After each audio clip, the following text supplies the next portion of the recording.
नमस्कार, जे न्यूज के इस बुलेटिन में आपका स्वागत है। मैं हूं जेपी सोनी और खबरों में आगे बढ़ने से पहले आपके अपने जे न्यूज चैनल को सब्सक्राइब करें, लाइक करें, शेयर करें और खबरों का नोटिफिकेशन प्राप्त करने के लिए बेल आइकन का बटन दबाएं। आज दिन भर की तमाम खबरों को देखने से पहले नजर डालते हैं आज की सुर्खियों पर। कोरोना महामारी के चलते रक्षाबंधन त्योहार से पूर्व प्रशासन और व्यापारिक संगठनों के बीच प्रत्येक रविवार को बंद रखने के फैसले की आज तीसरे रविवार को निकली हवा। केकड़ी में अधिकतर दुकानें खुली, व्यापारियों ने प्रशासन के साथ लिए गए फैसले को बताया ठेंगा। केकड़ी में ओसवाल समाज द्वारा रविवार को क्षमावाणी पर्व मनाया गया। खतरगंज संघ के सदस्यों ने सब्जी मंडी स्थित कुशल भवन में एक दूसरे को खामण कहकर वर्ष भर जाने अनजाने में हुई भूलों के लिए क्षमा याचना की। राज्य सरकार द्वारा चलाई गई योजना इंदिरा रसोई योजना का आज स्थानीय निकाय विभाग अजमेर की क्षेत्रीय उप निदेशक अनुपमा टेलर ने किया निरीक्षण, दिए आवश्यक दिशा निर्देश। सरकार की नई कृषि नीति में मंडी व्यापारियों के साथ भेदभावपूर्ण नीति के विरोध में केकड़ी कृषि उपज मंडी 25 अगस्त से 28 अगस्त तक रहेगी बंद। कोरोना की अब गांव में भी दस्तक है। जोताया के निकटवर्ती राममालिया ग्राम में 70 वर्षीय वृद्ध की रिपोर्ट आई कोरोना पॉजिटिव। चिकित्सा विभाग ने संपर्क में आने वाले लोगों के लिए सैंपल।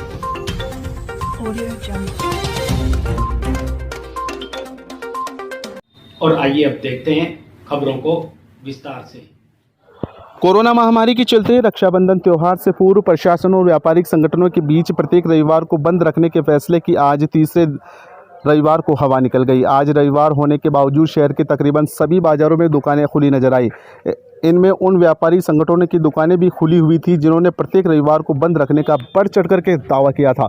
दरअसल प्रत्येक रविवार को बंद रखने के व्यापारिक संगठन के फैसले को पिछले रविवार ही कुछ व्यापारियों ने दुकानें खोलकर चुनौती दे दी थी।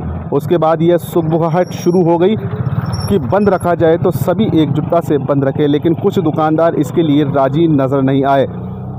इस पूरे हफ्ते के दौरान लगातार यह चर्चा रही कि या तो जो लोग दुकान खोल रहे हैं उनके खिलाफ कार्रवाई हो, नहीं तो शहर की बाकी दुकानें भी खोल दी जाए। लेकिन बार बार यह सवाल खड़ा हो रहा है कि प्रशासन के अनुसार प्रत्येक रविवार को बंद का निर्णय स्वैच्छिक है, जिसके चलते दुकानें खोलने वालों के खिलाफ प्रशासन कोई कार्रवाई नहीं करेगा। बस इसी बात को लेकर पिछले दिनों प्रशासन और व्यापारिक संगठनों द्वारा की गई कवायद फेल हो गई।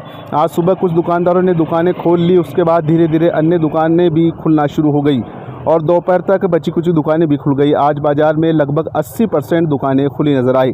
कुछ दुकानें जो बंद नजर आई उन व्यापारियों को शायद घर बैठे एहसास नहीं हो पाया कि बाजार खुला हुआ है। वहीं कुछ दुकानदार इस भरोसे थे कि प्रत्येक रविवार को बाजार बंद रखने का जो निर्णय हुआ है उसी के अनुसार आज भी बाजार बंद रहेंगे। इसी वजह से कुछ दुकानदार निश्चित होकर घर पर रहे, लेकिन बाजार में दुकानें खुलने की जानकारी मिलने पर कुछ दुकानदारों ने दुकानें खोलने का इरादा भी किया, लेकिन बारिश ने उनके इरादों पर ब्रेक लगा दिया। हालांकि दोपहर तक लगभग ज़्यादातर दुकानें तो खुल गई, पर यह बात अलग है कि आज दिन भर हल्की बारिश की बौछार के चलते बाज़ारों में सन्नाटा पसरा रहा। वहीं ग्रामीण क्षेत्र के लोगों को ये जानकारी थी कि रविवार को केकड़ी में बाजार बंद रहेंगे। इसी वजह से ग्रामीण क्षेत्र के लोग भी आज शहर में खरीदारी करने नहीं पहुंचे। बाजारों की स्थिति यही रही कि बाजार में दुकानें तो खुली थी, लेकिन सड़कें सुनसान थी। कुल मिलाकर ग्राहक बाजारों में नजर नहीं आए और दुकानदार अपनी दुकानों को सजाकर ग्राहकों का इंतजार करते नजर आए। कुल मिलाकर आज दिन भर रुक रुक कर हो रही बारिश की फुहारों का मजा लेने के अलावा व्यापारियों ने दुकानें खोलकर कुछ खास हासिल नहीं किया।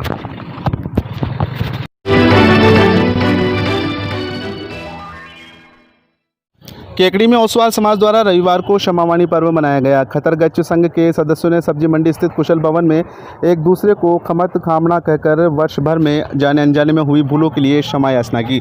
इस अवसर पर साध्वी शुभदर्शना ने कहा कि जो व्यक्ति क्षमा मांगने व क्षमा करने की कला सीख लेता है वह जीवन को जीने की कला जान लेता है।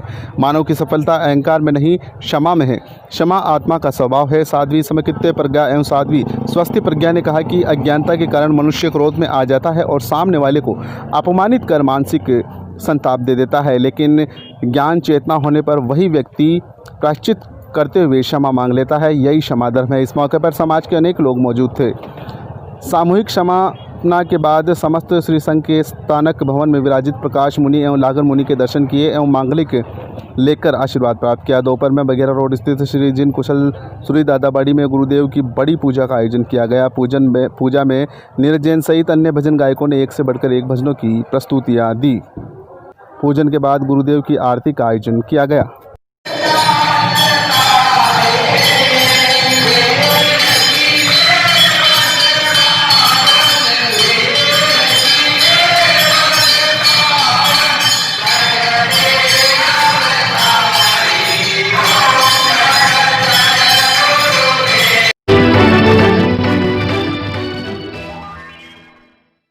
स्थानीय निकाय विभाग अजमेर की क्षेत्रीय उपनिदेशक अनुपमा टेलर ने आज केकड़ी में अजमेरी गेट के पास स्थित नेहरू धर्मशाला में पिछले दिनों शुरू हुई इंदिरा रसोई योजना का निरीक्षण किया।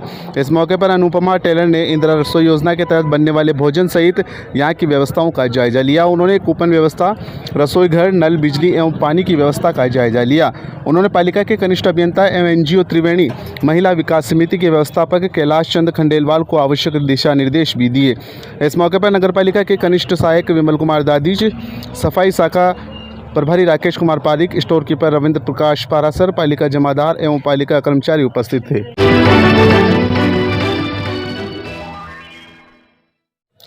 सरकार की नई कृषि नीति में मंडी व्यापारियों के साथ भेदभावपूर्ण नीति के विरोध में केकड़ी कृषि उपज मंडी 25 अगस्त से 28 अगस्त तक बंद रहेगी। केकड़ी व्यापारिक एसोसिएशन के प्रवक्ता शैलेंद्र कुमार बोर्दिया ने बताया कि 21 अगस्त के एक दिन के सांकेतिक बंद के बाद 23 अगस्त को जयपुर में राजस्थान खाद्य पदार्थ व्यापार संघ की आम सभा का आयोजन किया गया, जिसमें 5 जून को सरकार की नई कृषि नीति के अध्यादेश में मंडी व्यापारियों के साथ भेदभावपूर्ण नीति का विरोध किया गया।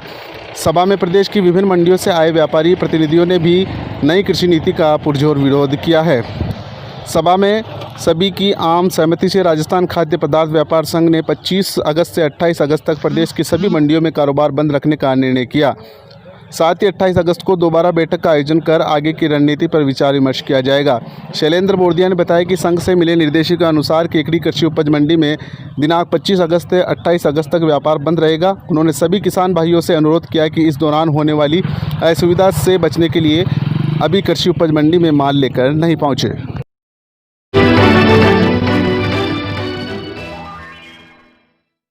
कोरोना का असर अब गाँवों की तरफ भी होने लगा है। जोताया के समीपवर्ती ग्राम राममालिया में एक 70 वर्षीय वृद्ध की रिपोर्ट कोरोना पॉजिटिव आई है। सूचना मिलते ही चिकित्सा महकमा हरकत में आया। टाटोटी सामुदायिक स्वास्थ्य केंद्र प्रभारी डॉक्टर रतनलाल उदेनिया ने जानकारी देते हुए बताया कि संक्रमित व्यक्ति हार्ट की बीमारी से ग्रस्त होने से भीलवाड़ा इलाज के लिए गया था, जहां उसका कोविड सैंपल लिया गया। शनिवार को देर शाम रिपोर्ट पॉजिटिव आने की सूचना मिली। रविवार को चिकित्सा विभाग की टीम ने ग्राम राममालिया पहुंचकर संक्रमित व्यक्ति के संपर्क में आने वाले लोगों की जानकारी ली। उदेनिया ने बताया कि चिकित्सा विभाग की एएनएम व आंगनबाड़ी कार्मिकों की 13 टीमें बनाकर गांव के कुल 314 घरों में सर्वे कार्य कराया गया। घरों में सर्दी, खांसी, जुकाम होने की जानकारी ली गई। साथ ही उप स्वास्थ्य केंद्र राममालिया पर टाटोटी चिकित्सालय के कार्मिकों द्वारा 6 लोगों के सैंपल लेकर भेजे गए हैं। 3 सैंपल संक्रमित व्यक्ति के परिवार से लिए गए हैं। संक्रमित व्यक्ति को अजमेर के लिए रवाना किया गया। इस दौरान सीएचसी प्रभारी doctor Ratanlal Udeniya, ASHA supervisor Mahendra Kumar, lab technician Prahlad Raidas, ANM Kanchan Berwa, Uma Joshi, anganwadi से सरोज कंवर, संगीता वैष्णव सहित 30 कार्मिकों ने जांच कार्य में सहयोग किया।